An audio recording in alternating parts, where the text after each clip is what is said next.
A group of renters turned my once peaceful street into a never-ending rave. Every night, the bass shook my windows as they screamed, "The cops can't stop us." I gathered the entire neighborhood, and when the city officials arrived, they watched in horror as their power was cut off mid-party. I live in Portland, Oregon, in a quiet residential neighborhood. I've been in this house for over 15 years. I bought it back when the area was still somewhat affordable, and I poured everything I had into making it a home. My neighbors are mostly older couples or families with small kids.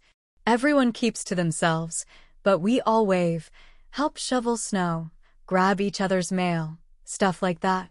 Our street was peaceful. Emphasis on was. About a year ago, the house 2 doors down went up for sale.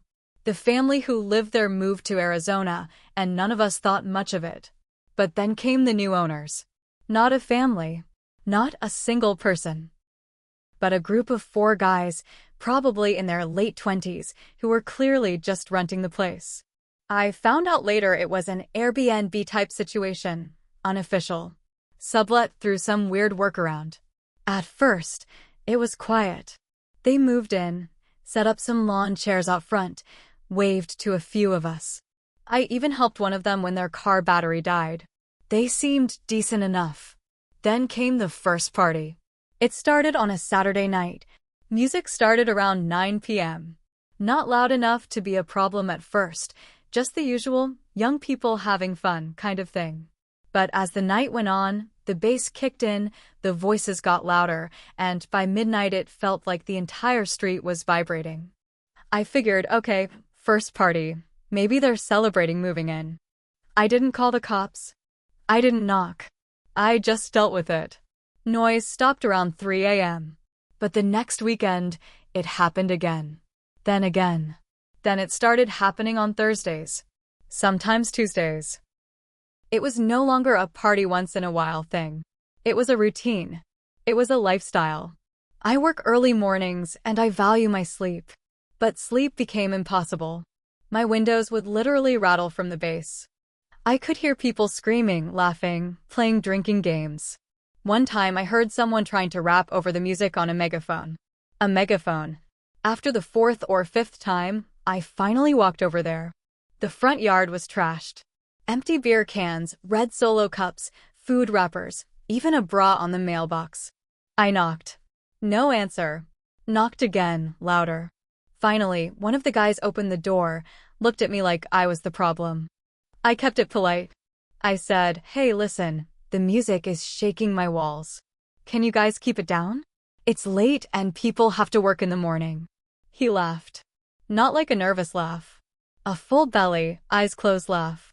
Then he said, "Man, the cops can't stop us. It's our house. It's Portland. Chill out." And he slammed the door in my face. I stood there for a good minute stunned. Over the next few weeks, I tried all the normal routes. I called the non-emergency police line. I filed noise complaints. I wrote to the property owner, no reply. I tried to reason with the guys again. They just mocked me. I wasn't the only one affected. My neighbors were also losing sleep.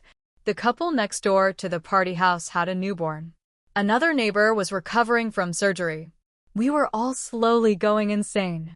And still, every weekend, the parties continued. It wasn't just the noise. Their guests would park blocking driveways, toss trash on our lawns, even relieve themselves behind bushes. Someone smashed a mailbox one night. Another time I saw 2 people hooking up against a tree in broad daylight. Every single complaint to the city was met with the same answer, "We'll look into it." The cops came a few times, sure.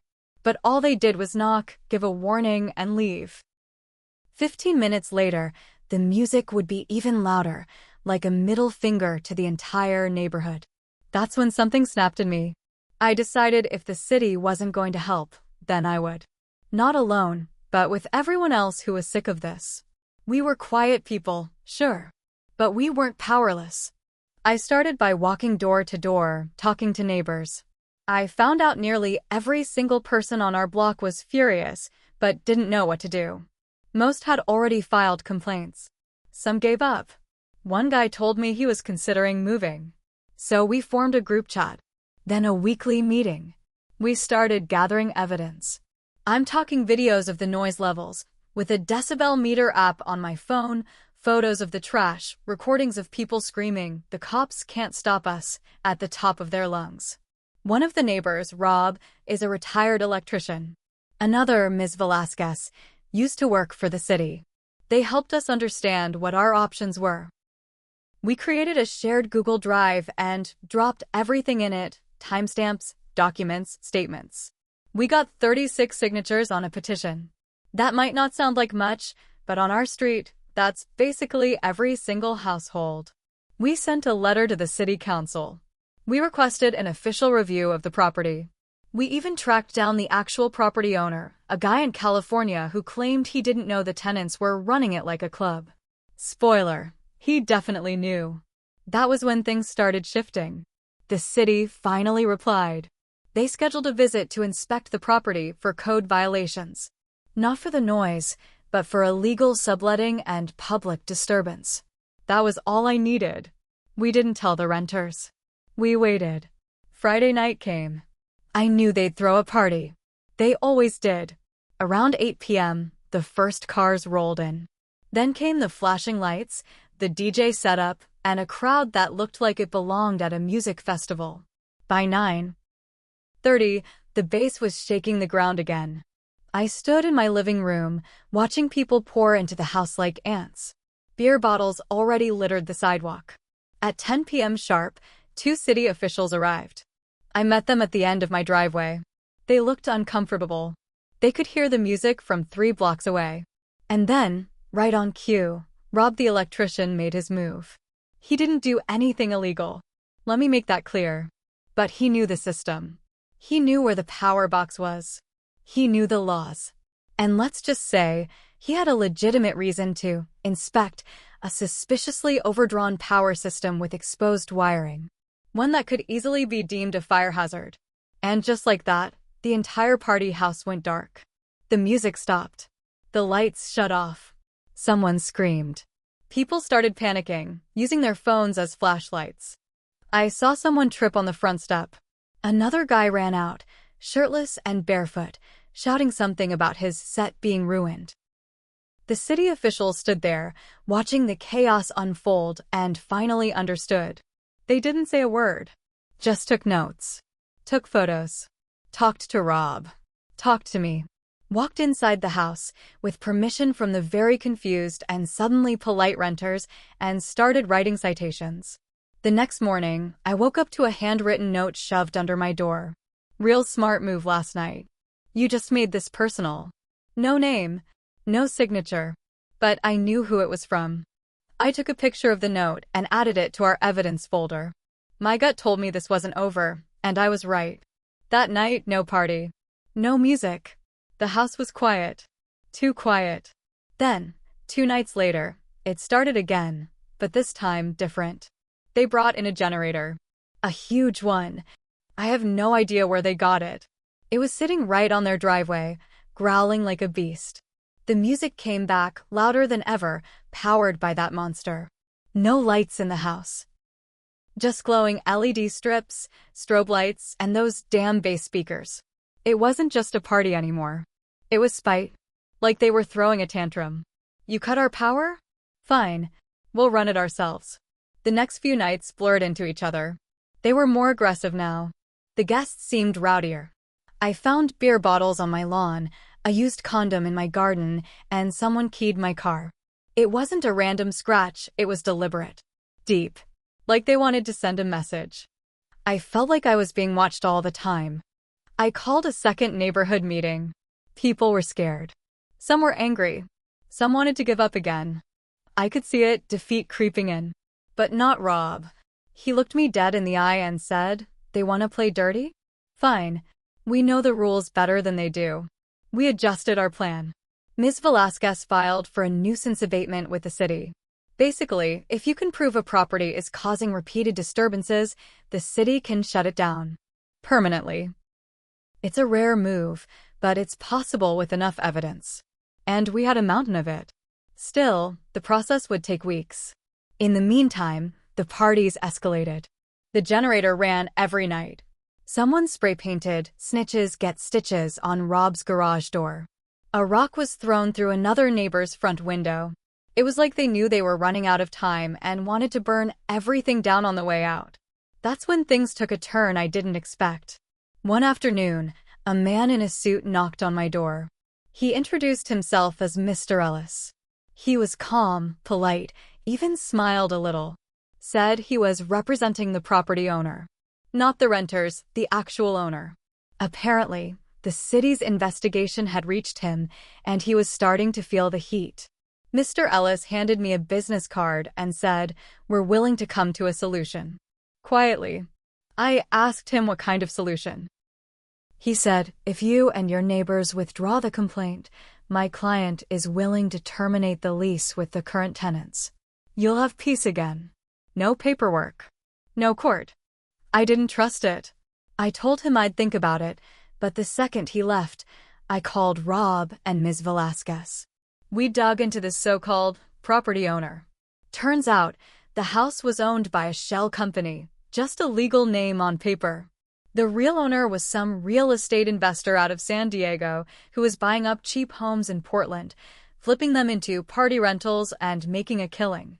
This wasn't a one-time issue. It was a business model. That made me furious. This wasn't just about one loud house anymore. It was about how people with money, far away, could ruin a neighborhood and never face the consequences. We decided not to take the deal.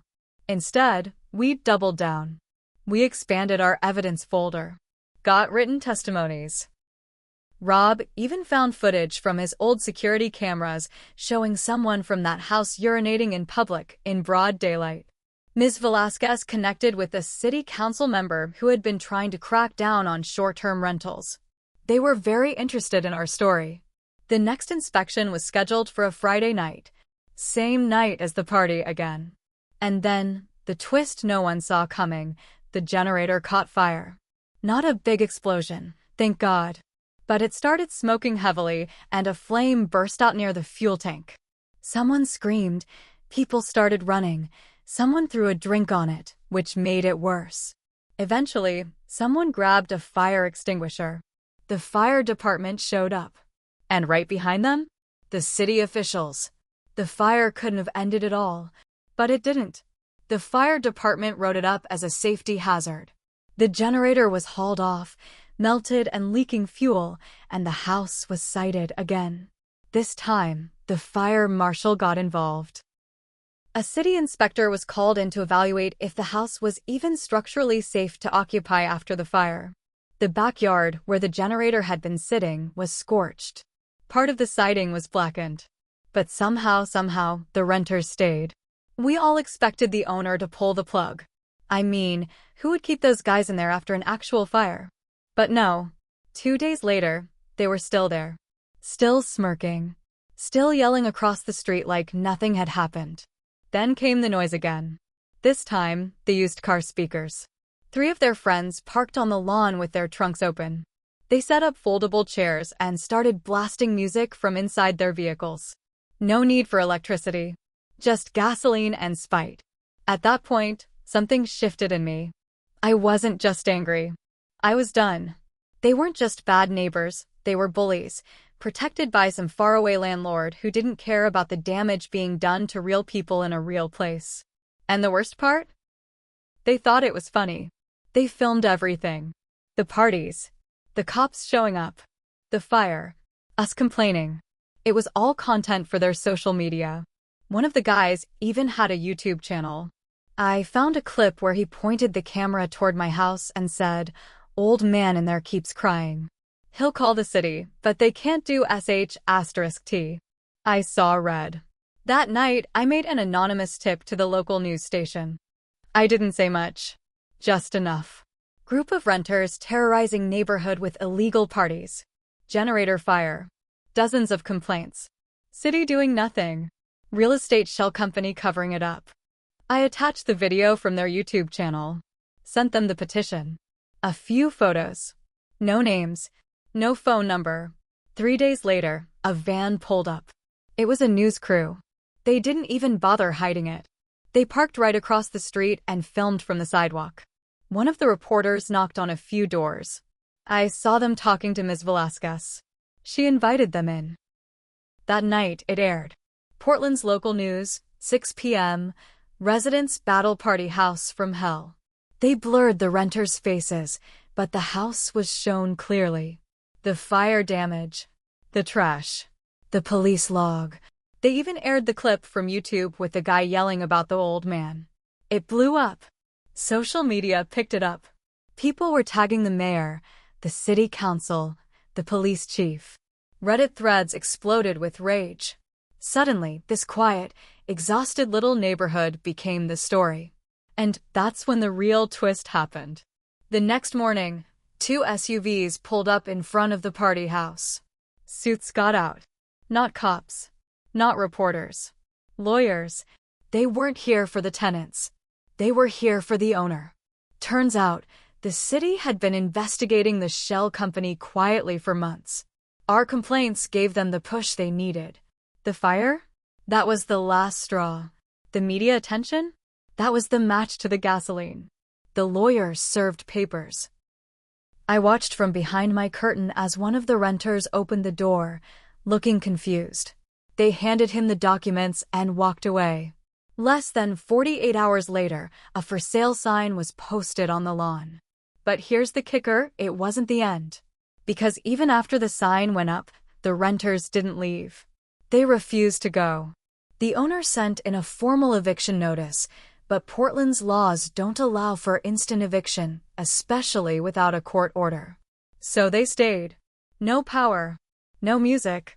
Just angry, defiant silence. And then they started retaliating in smaller ways. They blasted air horns in the middle of the night. They dumped a pile of trash on Rob's driveway. They left raw meat under Ms. Velasquez's car. It was childish. Disgusting. But all carefully towing the line of what could be proven. They wanted to make us break. To push one of us to lash out. To catch us slipping on camera so they could spin the story in their favor. But we didn't bite. We documented everything. Called in every incident. Built our case like a fortress. And we waited. The waiting was the hardest part. Weeks dragged on. The for sale sign got knocked over twice, no surprise there. A few people came by to look at the house, but once they saw the mess, the burnout marks in the grass, and the general chaos, they turned right back around. The renters were still there. Still throwing looks, still filming on their phones every time one of us walked by. The party stopped, but the petty revenge continued. I didn't sleep much. My nerves were always buzzing, like I was waiting for something else to explode. Every night, I stared out the window. Just watching, and then it happened. It was 2:14 a.m. on a Thursday. I remember because I looked at the clock after the sound woke me up. A loud bang, then another, then the high-pitched whine of a car alarm. I ran to the window. Flames. One of the renters' cars was on fire. Not just smoking, a full-on blaze. Tires popping, glass cracking, flames shooting out from under the hood. Someone screamed. The whole house came alive with shouting and scrambling. I grabbed my phone and called 911. The fire trucks came fast. The police followed. Neighbors started coming out, standing on lawns in their robes, holding their kids. I saw Rob talking to a cop. Ms. Velasquez had her phone out, recording everything. The car was toast. And the worst part? It was the wrong car. Not one of the party guys' cars. Not one of their friends. It belonged to someone innocent. A kid who had parked on the street 2 houses down, visiting his grandparents. His car had been close to the party house, but not part of it. That was the moment everything turned. The renters were screaming that we did this. That we were terrorizing them. They told the cops we were stalking them, harassing them, setting fires. They pointed at me. They pointed at Rob. At Ms. Velasquez. They said we had declared war on them. And suddenly, I wasn't so sure we hadn't. I didn't set that fire. I know Rob didn't. Neither did anyone in our group. But someone might have. One of the other neighbors? Someone online who saw the news? Maybe even one of the renters themselves, trying to frame us? Nobody ever got charged. The investigation fizzled out. No fingerprints. No witnesses. Just smoke and suspicion. But the damage was done. The property owner pulled out completely. Sold the house for a loss. The renters were given 10 days to vacate. And this time, it stuck. They left on a gray Monday morning, tossing trash bags into a U-Haul like it was nothing. No goodbyes. No remorse. Just glares and middle fingers out the window as they drove off. We stood there, me, Rob, Ms. Velasquez, and the rest, watching them go. I should have felt relief. But I didn't. In the weeks after, things started going back to normal. The street got quiet again. No more trash, no more screaming, no more shaking walls. But I still didn't sleep well. I kept thinking about that kid's burned car. About how far we all went. I remembered the first time I walked over to that house. I'd asked nicely. I'd tried to be reasonable. But somewhere along the way, I stopped caring about reason. I wanted them gone. And I got what I wanted. But not without cost. I learned something about myself during all this. About how deep frustration can rot inside you. How easy it is to justify doing just a little more to make someone hurt like you've been hurt. I didn't throw rocks. I didn't light fires. But I let the anger live in me. And it changed me. The house sat empty for a while. Eventually, a small family moved in. Nice folks. Quiet. They keep their lawn tidy. They wave.